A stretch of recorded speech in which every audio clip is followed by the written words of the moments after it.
याजूज माजूज जब दुनिया पर हमला और होंगे तो एक झील पर पहुंचकर इसका सारा पानी पी जाएंगे। क्या आप जानते हैं वो झील कहाँ है?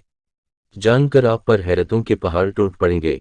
याजूज माजूज का ज़िक्र अलहामी किताबों में इस तरह मौजूद है कि उस खूनख्वार मखलूक को हज़रत ज़ुल्करनैन ने दीवार तामीर करके इंसानी दुनिया के दूसरी जानिब कर दिया था, लेकिन क़यामत से पहले याजूज माजूज उस दीवार में शगाफ करने में कामयाब हो जाएगी और जहां से गुजरेगी इंसानी बस्तियों को ताराज करके सफ़ा हस्ती से मिटा देगी। दौड़ते हुए वो एक ऐसी झील पर पहुंचेगी जिसका जिक्र कुतब में मौजूद है कि वो उसका सारा पानी पी जाएगी और इसके पीछे आने वाले याजूज माजूज गिरोह को अलिफ सीन में एक भी पानी का कतरा नहीं मिलेगा और महसूस होगा जैसे यहाँ कभी कोई झील नहीं थी। उस झील का नाम है तबरिया है और ये बहरा तबरिया के पास मौजूद है। झील तबरिया दरअसल इसराइल के शहर तबरिया में वाक़े है। ये इसराइल में सबसे बड़ी मीठे पानी की झील है जो 21 किलोमीटर लंबी, 13 किलोमीटर चौड़ी और 43 मीटर गहरी है। आज इसराइल जिस झील को अपने लिए सबसे मोतबर समझ रहा है वही याजूज माजूज की मंजिल मकसूद होगी जिसका जिक्र कुरान मजीद ने 1400 साल पहले फरमा दिया था। याजूज माजूज दरअसल कौन हैं और ये कहाँ रहते हैं? कुरान मजीद की सूरह कहफ में इसका जिक्रवाज मौजूद है, जैसा कि कुरान मजीद में इरशाद रबे है, यहाँ तक कि जब वो दो पहाड़ों के दरमियान पहुंचे तो इन्हें इन पहाड़ों से पहले कुछ लोग मिले जिनके बारे में ऐसा लगता था कि वो कोई बात नहीं समझते। मुफस्सिरीन व मुहक्किक ने लिखा है कि हज़रत ज़ुल्करनैन सफ़र करते वहाँ जा पहुंचे जो आर्मेनिया और अज़रबैजान के नज़दीक वाक़े है। वहाँ दो पहाड़ों के दरमियान से एक कौम निकलती थी, खेत खलियान तबाह करती, तर्कों को बेदर्दी से कत्ल कर डालती और गुलाम बनाकर ले जाती थी। वहाँ के लोगों ने हज़रत ज़ुल्करनैन से दरख्वास्त की कि हम आपको कुछ रकम जमा कर दें ताकि आप हमारे और उनके दरमियान कोई रुकावट बना दें। ये याजूज माजूज थे। कुरान मजीद में उसका जिक्र यूँ आता है, उन्होंने कहा, ए ज़ुल्करनैन, याजूज और माजूज उस ज़मीन में फसाद फैलाने वाले लोग हैं, तो क्या हम आपको कुछ माल की पेशकश कर सकते हैं जिसके बदले आप हमारे और उनके दरमियान कोई दीवार बना दें? उस पर हज़रत ज़ुल्करनैन ने जवाब दिया, अल्लाह ने मुझे जो अक़दार अता फरमाया है वही मेरे लिए बेहतर है, लिहाजा तुम लोग हाथ पाओं की ताकत से मेरी मदद करो तो मैं तुम्हारे और उनके दरमियान एक मजबूत दीवार बना दूंगा। बस हज़रत ज़ुल्करनैन ने लोहे के बड़े बड़े टिकड़े दोनों पहाड़ों के दरमियान खड़े किए और लोगों से कहा, उनको धकाओ। जब वो लाल अंगारा हो गए तो उस पर पिघला हवा तांबा डाला गया ताकि लोहे के टिकड़े मजबूती से आपस में जड़ जाएं और चुकनाहट के सबब कोई उस पर चढ़ न सके। चनांचा ये दीवार ऐसी बन गई कि याजूज माजूज न उस पर चढ़ने की ताकत रखते थे और न उसमें कोई सुराख बना सकते थे। बयान किया जाता है कि उसकी लंबाई 50 मील, ऊंचाई 290 फीट और चौड़ाई 10 फीट है। दीवार की तामीर के बाद हज़रत ज़ुल्करनैन ने कहा, यह मेरे रब की रहमत है कि उसने ऐसी दीवार बनाने की तौफीक दी। फिर मेरे रब ने जिस वक्त का वादा किया है, जब वो वक्त आएगा तो वो उस दीवार को ढककर ज़मीन के बराबर कर देगा और मेरे रब का वादा बिल्कुल सच्चा है।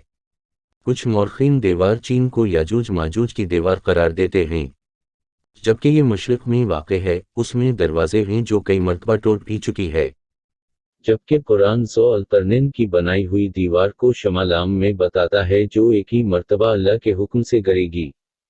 मुहक्किकीन के मुताबिक कुरान मजीद की गवाही से साबित होता है हज़रत ज़ुल्करनैन ने जिन दो पहाड़ों के दरमियान सफ़र किया वो दो पहाड़ जो दो समंदरों यानी बहरा असूद और कैस्पियन सी तक ये सिलसिला फैला हुआ है।